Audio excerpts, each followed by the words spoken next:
Hi everybody, it's really great to see you. Thanks for looking in and I hope you're all well.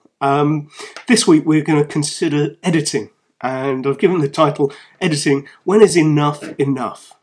And what we're going to talk about today is taking the picture that you took in camera and deciding whether you need to edit it at all, how much you edit it, and when you decide that it's about the right level for completing your edit.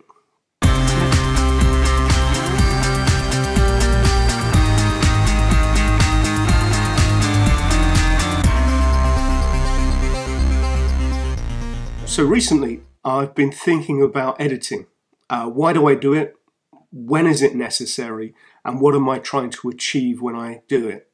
So this has really come out of some questions that my friends and I were having on Facebook, and I came up with a list of probably a dozen different editing techniques that I use reasonably often, and asked people to contribute by saying how many of the following items did they use, and here's the list now.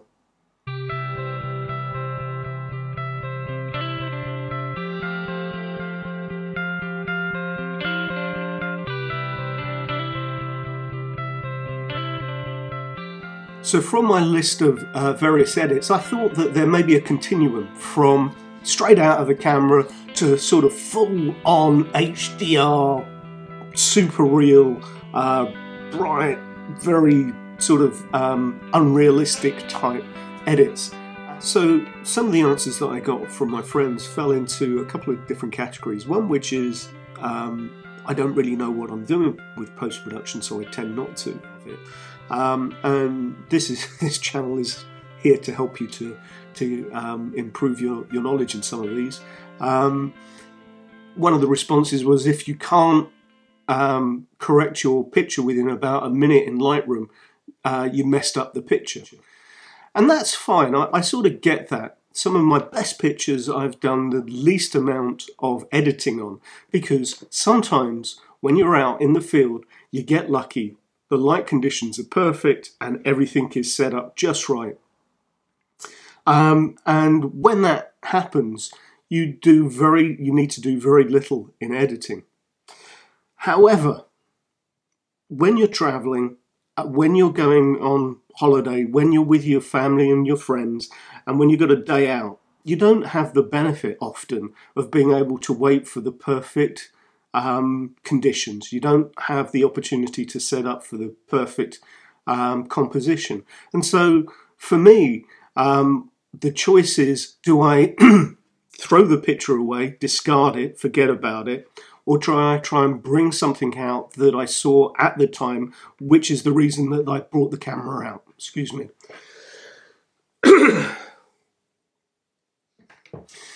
The second range of answers that I got was about reality, and people said, a couple of people sort of gave this answer which sort of was around trying to capture the beauty of something in its actuality.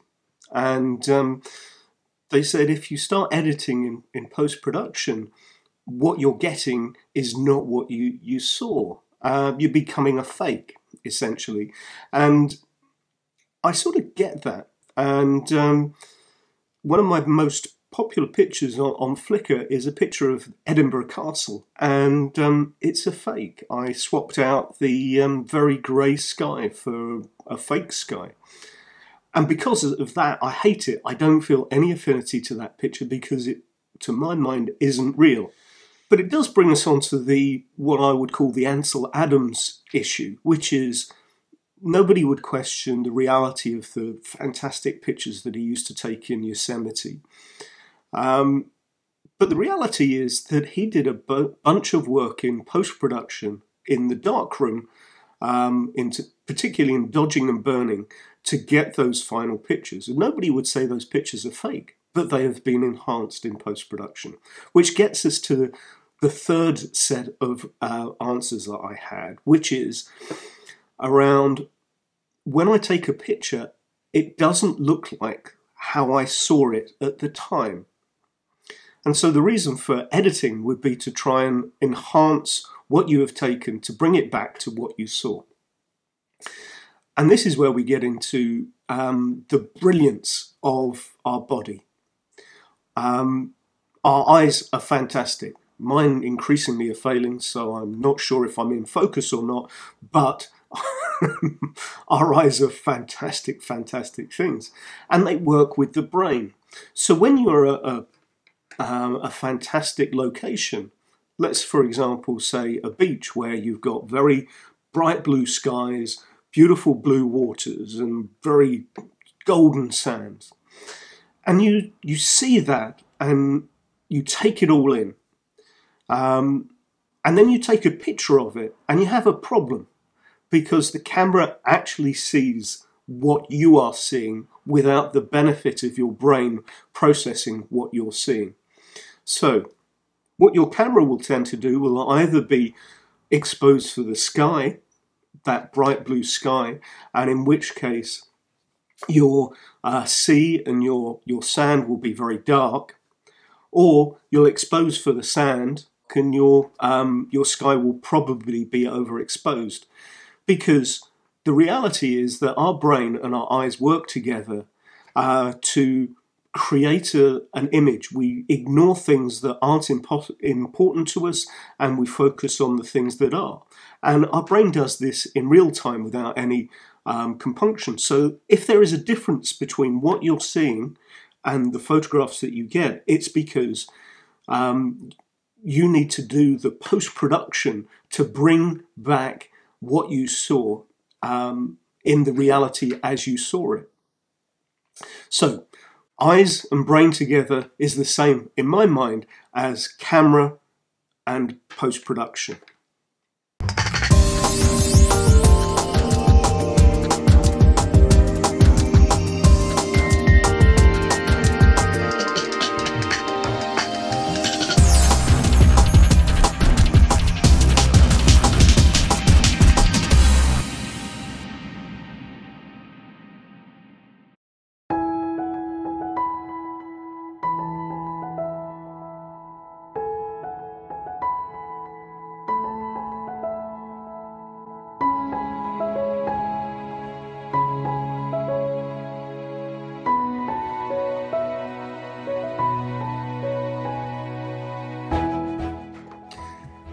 So coming to the question of why do I think editing is necessary, the first reason is for correcting errors that you made in the field.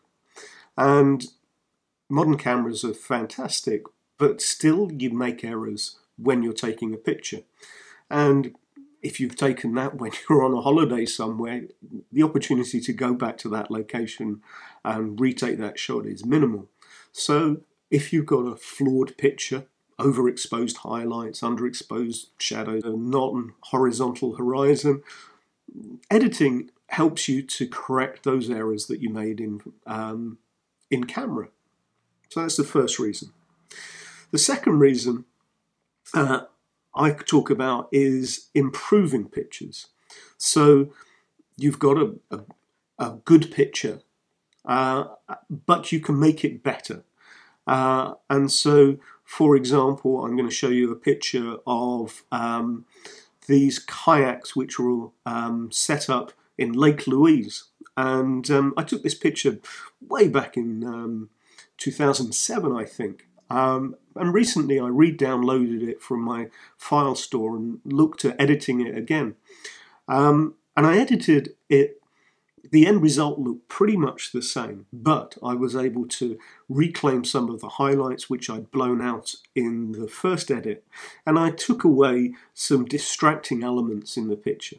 So what I'm presenting in the updated version of the edit improves on what was there from the original. The third area that I want to talk about is as you improve as a photographer, or at least this is for me how I see it, is knowing what you can achieve in post-production and using your camera and your post-production workflow together when you're taking the pictures. So rather than taking a picture, it's not quite right, it's got some distracting items, then you correct those or you improve those in post-production. You are now using the knowledge of what you can achieve in post-production in the field. And I'll give you a couple of examples. If you ever go out and to a friend's wedding and you take photographs of the bride and groom, you'll often find that when you get back to your pictures back, the wedding dress is overexposed, and the detail in that very expensive dress is often lost. So often a wedding photographer will underexpose pictures of the bride and groom, knowing that later on he can bring up the exposure, but the detail has been retained in the details of the dress have been retained in the image. So those pictures are taken thinking about what can be achieved in post-production. A few weeks ago, I presented a video about taking pictures in a gig environment. And in the gig environment, I was talking about how the amount of light changes very quickly. And so what I argued was that you have to dial in your exposure for the face of the person that you're taking, and then forget about how light changes during the gig, because you know that in post-production you haven't overexposed the face and that you can adjust for the other elements of the image in post-production. The third example I'll give you is in landscape photography, where you may use two images, one exposed for a brighter sky and one exposed for the beach and sea, to ensure that the full range of what you were seeing in your brain can be expressed in the image. Now, photographers call this bracketing, and you can set up your camera so you can have three images taken together, and then you drag them into your editing suite and ask the computer to combine them together to come up with a picture. Is that, again, fake? I don't think so. So those three examples are an example of using your knowledge of post-production in the field to make sure that you can get back to where you're trying to get to. Which brings us on to the third question that I set, is what am I trying to achieve? What might you try and achieve in editing? Now, for some people, that's a style thing. When we use filters in Instagram, what we're trying to do is demonstrate a mood or a vibe or a preference around our own style. And I think when I come to thinking about editing of my own pictures, that's what I'm trying to achieve. I'm trying to edit a picture in what I consider to be my own style of image. Now, that's going to be different for everybody. Your own preference is your own preference. So there's no right and wrong. For me, my preference is that the picture that I have is the best picture that I can have that looks real as possible. I'm trying to bring out what I saw when I took the picture. And so I don't want you to see my edits. I want you to see the picture and think that that's what it must have been like to be the photographer in that location at that time. So there you go. How much editing is too much editing? Well, how long is a piece of string? How do you want your art? Anything of those those ridiculous cliches. But the reality is that if you're enjoying your photography and the results that you get from your photography are what you want, then that's great. I would argue that editing is there to be able to help you to correct any errors that you made in field, to improve what you captured in field, or to be able to work with your knowledge of post-production to get the best picture that you can in the field, and be able to get that result in post-production later. I hope you've enjoyed this video, and if you have, please consider subscribing. It's really nice to have anybody share any time with this channel, and so I appreciate your time. I hope you're well, and I hope to see you again. Bye for now.